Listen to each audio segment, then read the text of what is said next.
Hi, welcome once again to M5's English language learning program, Let's Speak English.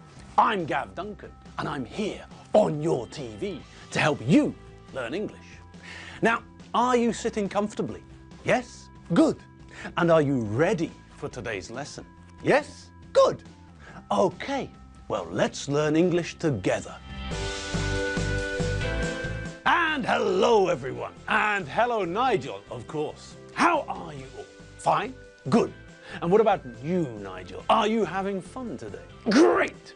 So everything's going well then. Gusti is dancing his famous mad chicken dance. Margot, the cat, is meditating, or maybe she's sleeping. It's difficult to tell.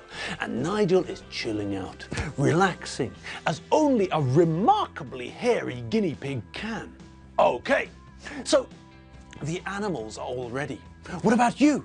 All of you chickens of the forest, are you all ready? And what about the gods of English? Yes, the members of the blue team. Are you all ready? You are? So the chickens of the forest are ready and the gods of English are also ready. Great! Well, in that case, what are we waiting for? That's right, we're not waiting for anything. Hold on to your pants because here we go. Okay, so far this week, what have we been looking at? That's right, this week we met a new tense, didn't we? Yes, this week we met the past continuous tense, a tense we use to talk about something that was happening before and after a time in the past. When the television repairman arrived, they were looking at the radio. Now, we looked at the form of the past continuous, didn't we? And we discovered that it's not very difficult, is it? To make the past continuous tense, we need the verb to be in the past simple form. And then we add ing to the end of the main verb we're using. So we have to remember the past simple form of the verb to be. But that's not very difficult now, is it? No. I mean, there are only two forms, was and were. We use was for the first person singular, I, and the third person singular, he, she, and it. We use were for all the other subject forms, you, we, you, and they. I think it's time for a table, don't you? Mabel, Mabel, you're a frog with a heart. So please do us a favor and show us that in a chart.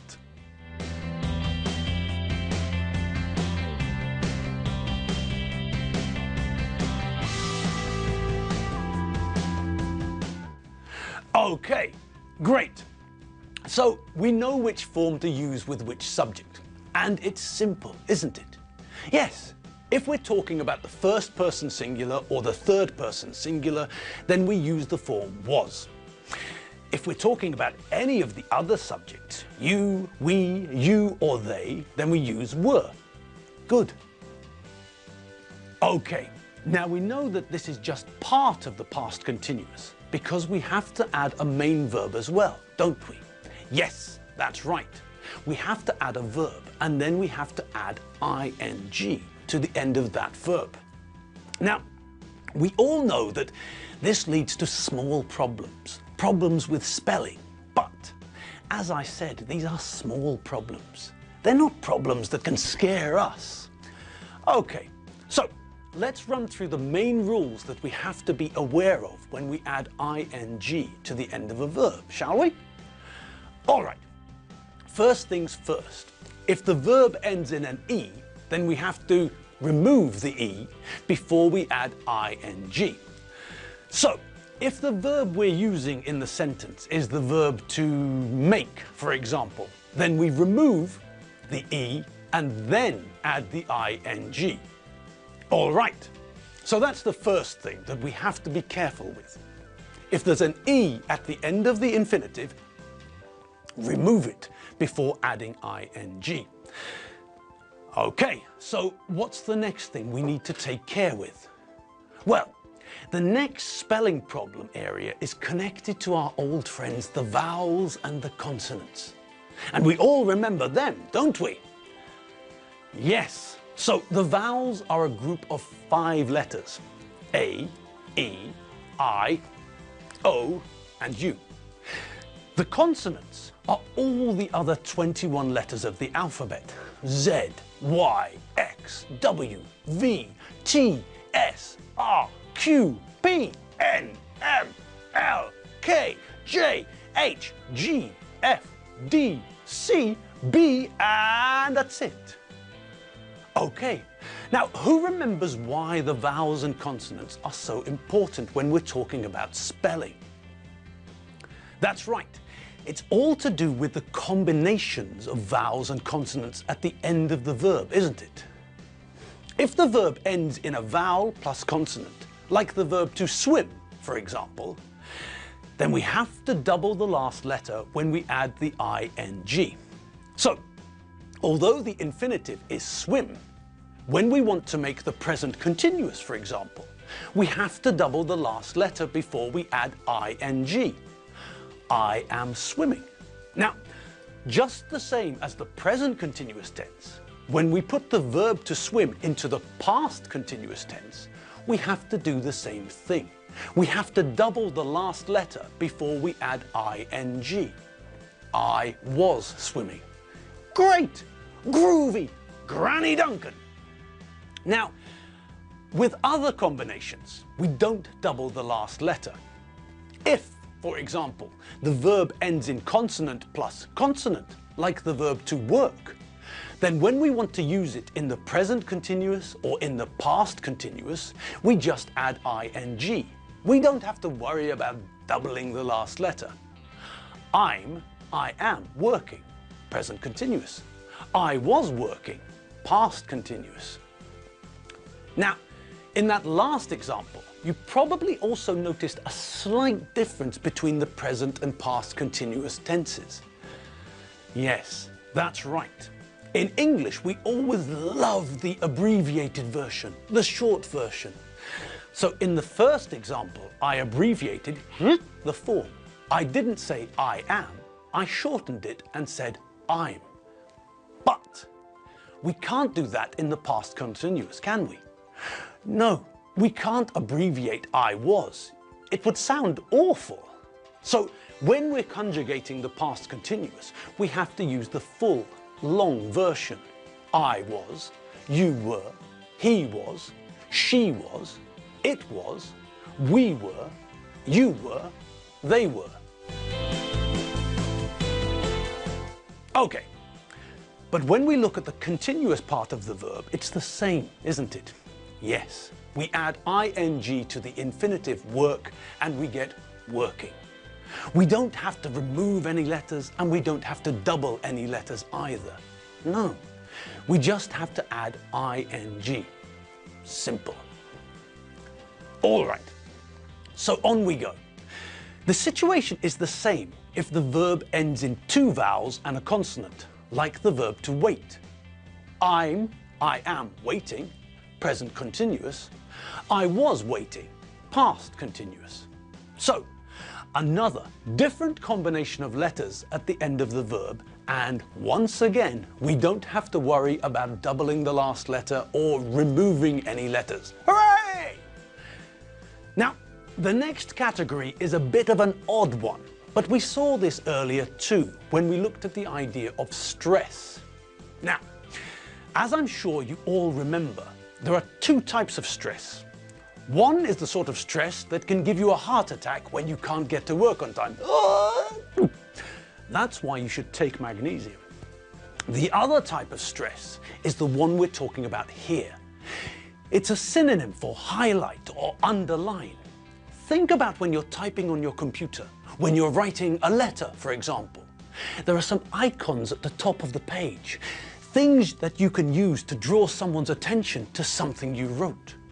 When you use one of these tools, when you make the text bold, when you write in italics, when you underline something, when you highlight something, then you are stressing that part of what you're writing. You're drawing people's attention to that part, or that word, or whatever. Now, we have the same idea in spoken language. Hungarian is very simple when we're talking about stress. In every Hungarian word, the stress falls on the first syllable. Syllable. You all remember syllables, don't you? That's right. Syllables are sounds in a word. Hódmezővásárhely. 6 syllables. 6 sounds in one word. And because it's a Hungarian word, we know how to pronounce it with the stress in the correct place, on the first syllable. Hódmezővásárhely. Hódmezővásárhely. Hódmezővásárhely. Hódmezővásárhely. Hódmezővásárhely. Hódmezővásárhely. Okay. So, because it's a Hungarian word, we know where the stress falls. But in English, it's not so simple. In English, the stress can be anywhere in a word, which means we have to use a dictionary to check where the stress falls in a word. In English, it's only easy to know where the stress is in a word if the word has got one syllable. Slug, snail, whale. Okay? See? Those are easy. But with other words, words with more than one syllable, then we sometimes have to look in a dictionary to find out where to put the stress on a word. Octopus, piglet, rhinoceros. Now, with these 3 words, we can use the dictionary to learn how to pronounce the word correctly. For a start, we can see the word written in phonetic symbols which tell us which sounds to make. But we can talk about that another time. Right now, I'd just like to draw your attention to the small apostrophe in the dictionary entry. In octopus, we can see that the apostrophe comes before the first syllable, which tells us that the stress in the word is on the first syllable.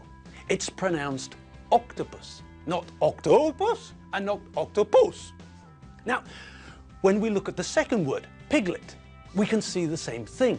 The apostrophe is in front of the first syllable, which tells us that the stress is on the first syllable.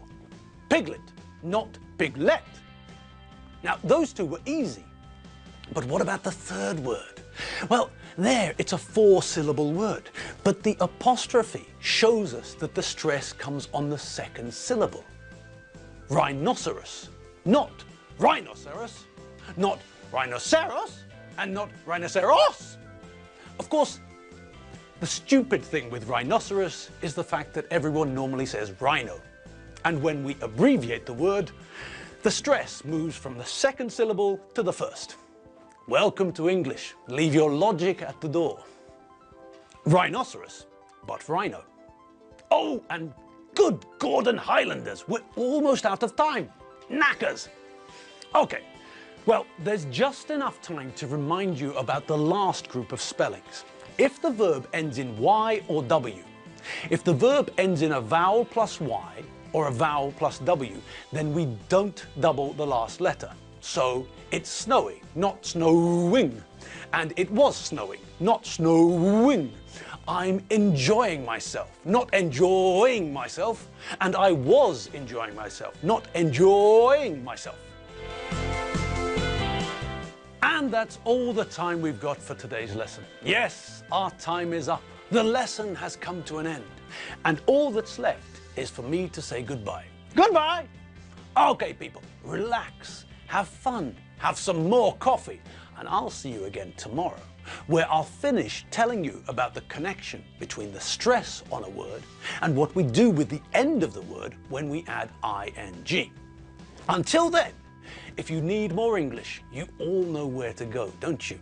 Yes, get onto the internet and head to www.m5tv.hu. That's the place where you can find our videos and vocabulary lists. Right, I'm off. Have fun. See you later. Bye.